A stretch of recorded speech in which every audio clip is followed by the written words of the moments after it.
결과를 꼼꼼하게 챙기지 않으면 독서 경험은 휘발되어 버리고 맙니다.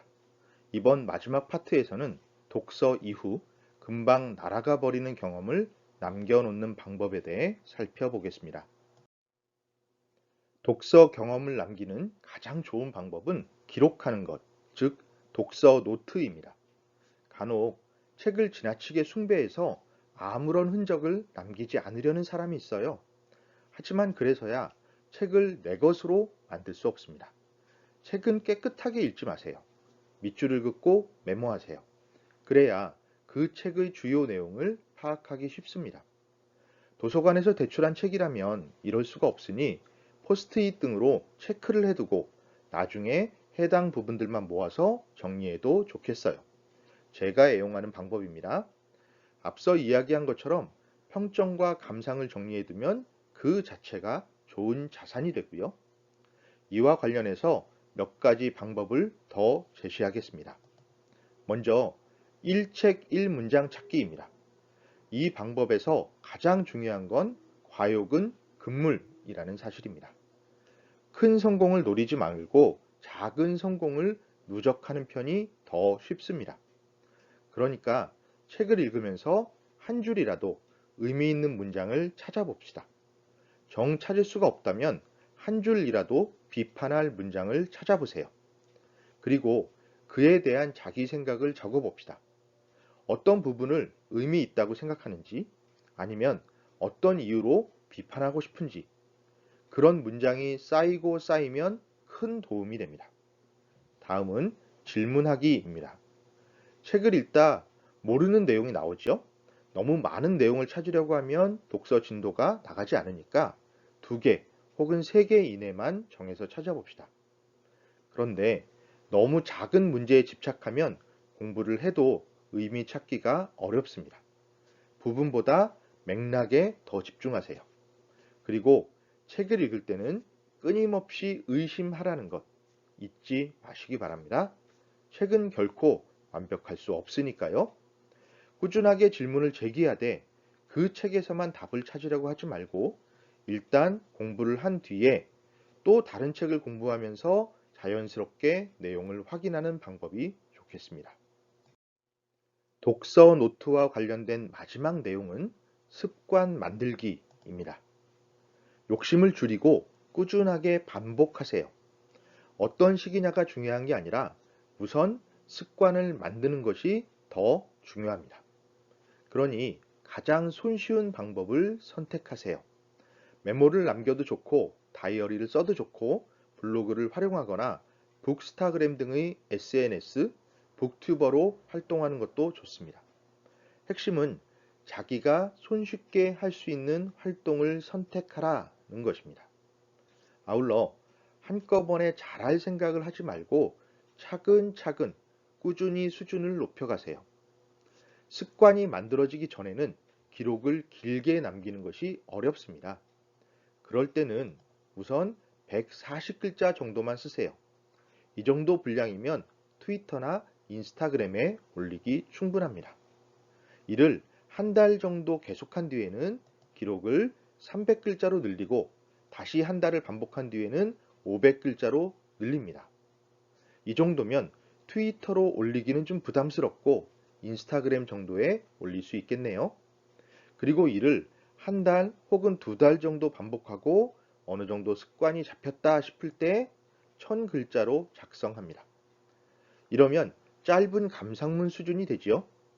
우리는 비평문을 작성하는 것이 아니라 이 이상의 분량을 늘릴 필요는 없습니다. 우선 독서에 대한 기록을 남겨서 나중에 활용할 기초 자료를 만드는 거니까요. 물론 글자 수를 딱 맞춰야 하는 것도 아니고 책에 따라 가변적으로 운영하세요. 썩 마음에 들지 않는 책의 기록은 500자 정도, 아주 마음에 들었던 책이라면 1200자 이상을 써도 되겠죠. 너무 길거나 자세하거나 정성을 들이지만 않으면 괜찮습니다. 이 정도라면 충분히 블로그에 올릴 수 있겠어요. 자, 이런 식으로 독서 습관을 만드는 일에 집중하세요. 이것이 가장 중요한 일입니다. 다음은 발췌 정리인데요. 독서를 하다가 중요한 부분에 표시하고 밑줄을 긋고 책 읽기가 끝나면 표시한 부분을 옮겨 적는 겁니다. 이렇게 하면 다음에 읽을 때는 선택과 집중의 효과를 낼 수 있는 생산적 독서법이 가능해집니다. 마찬가지로 너무 많이 욕심내지 말고 책마다 10구절 내외로 발췌하고 자기 생각을 추가해 보세요. 이렇게 습관을 들여서 기초 체력이 만들어지면 차츰 발췌량을 늘려가면 됩니다. 사실 이는 오래전부터 사용되었던 독서 방법입니다. 이를 초서라고 하지요. 이 방법을 사용했던 가장 대표적인 인물이 다산 정약용입니다. 잘 알고 있는 것처럼 정약용은 유배지에서 엄청난 양의 책을 집필합니다. 그가 이렇게 많은 책을 집필할 수 있었던 이유는 바로 독서법 때문이었습니다. 이를 정약용 독서법이라고 이름 붙여 볼게요. 다산은 이렇게 말했다고 해요. 옛사람들은 책을 읽다가 중요한 대목을 만나면 종이를 꺼내 옮겨 적었다. 이렇게 적은 쪽지가 상자에 가득 쌓인다. 어느 날 상자를 열고 그 안의 내용을 하나하나 검토한다. 초록할 당시에 이미 주견이 서 있었으므로 갈래별로 분류하는 것은 그다지 어려운 일이 아니었다. 최효찬이 지은 잠자기 전 30분 독서라는 책에 나오는 내용인데요. 정리하자면 이렇습니다. 먼저 종이에 옮겨 적는다. 이를 상자에 보관한다. 독서를 마친 후에 자료를 검토한다. 자료를 종류별로 분류한다. 이렇게 하면 정리된 자료가 내 손에 남는다. 자, 이 내용을 제 나름대로 변형해 보겠습니다. 나만의 사전 만들기라는 방법입니다. 아무래도 관심 분야의 독서량이 많을 수밖에 없으니 발췌 정리한 자료의 양도 늘어날 수밖에 없겠지요. 그러니 진로 관련 자료를 확보할 수 있습니다. 시대가 바뀌었으니 꼭 종이에 적을 필요는 없어요. 아날로그 방식으로 노트를 활용하는 것도 좋고요. 컴퓨터나 블로그를 활용하는 방법도 가능하겠어요. 이 과정에서 중요하게 생각할 부분은 데이터베이스를 검색하는 방안을 마련해야 한다는 것입니다. 태그를 붙이거나 워드 프로세서의 기본으로 탑재된 검색 기능을 활용해도 좋겠어요. 어떤 방식이든 활용이 편리하게 정리하면 됩니다. 자료가 누적될수록 효과가 높아지니 꾸준하게 습관처럼 이어가는 일이 중요합니다. 그러니 단박에 이루려고 욕심내지 마세요. 저는 나만의 사전 만들기 방법을 석사과정 공부할 때부터 지금까지 계속 진행하고 있습니다. 그래서 다양한 분야에서 글쓰기 자료가 누적되어 있고요. 여러분도 여러분만의 사전을 만들어 나가기를 바랍니다.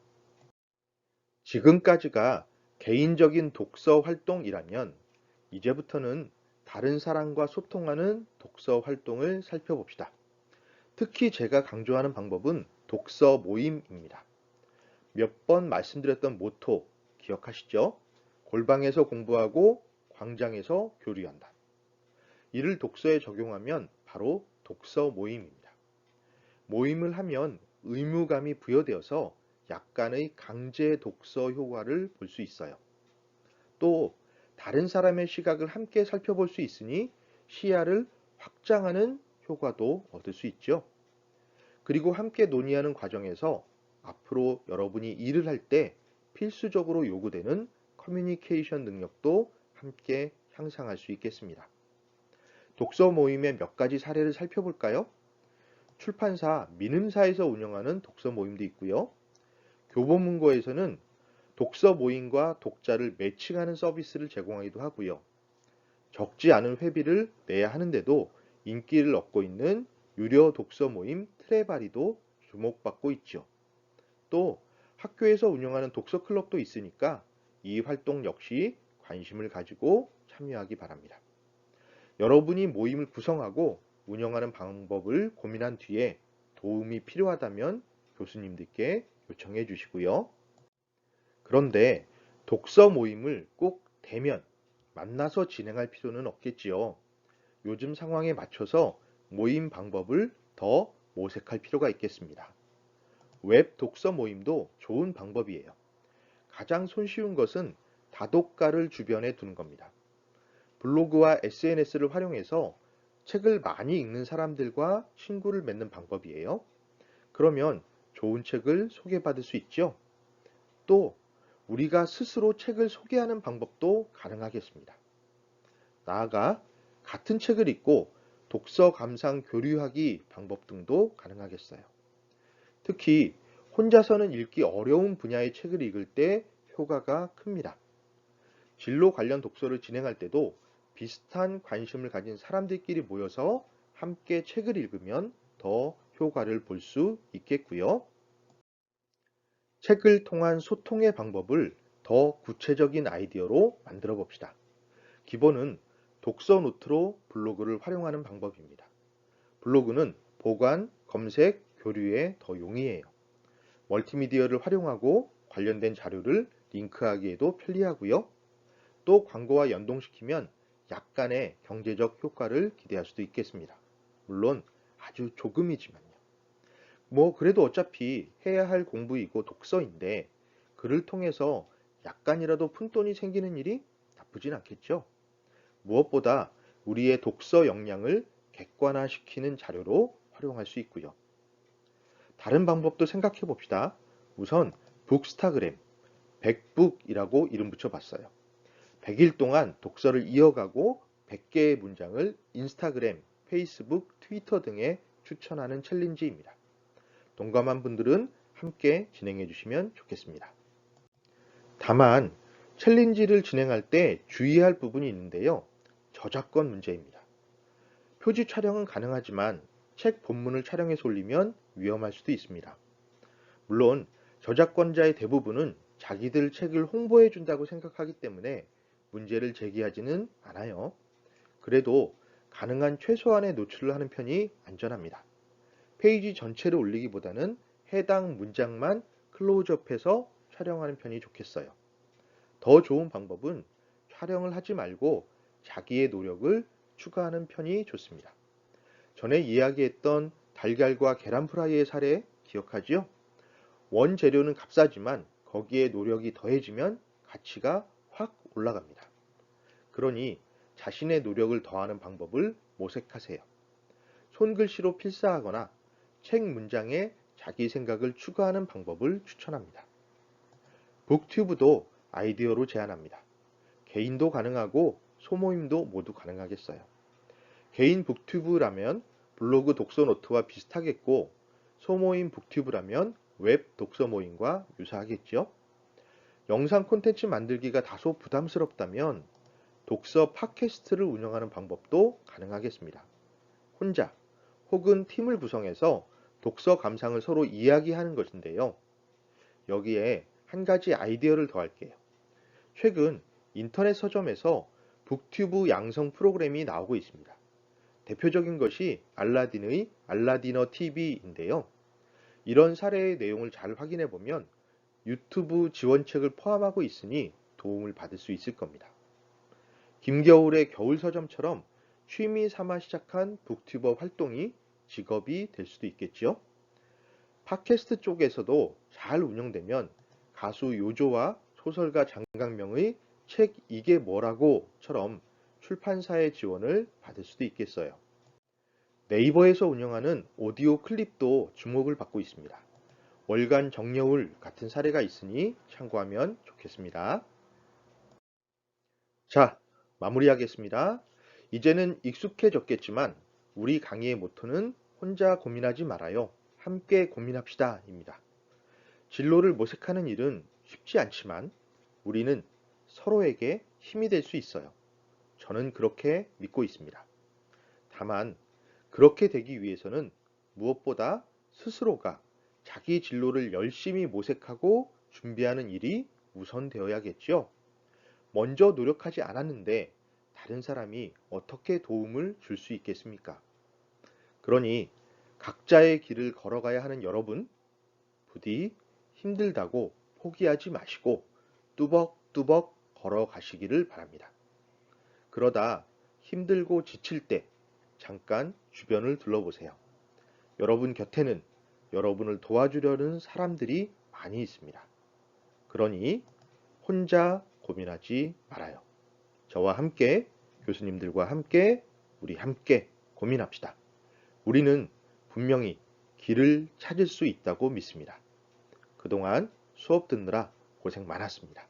감사합니다.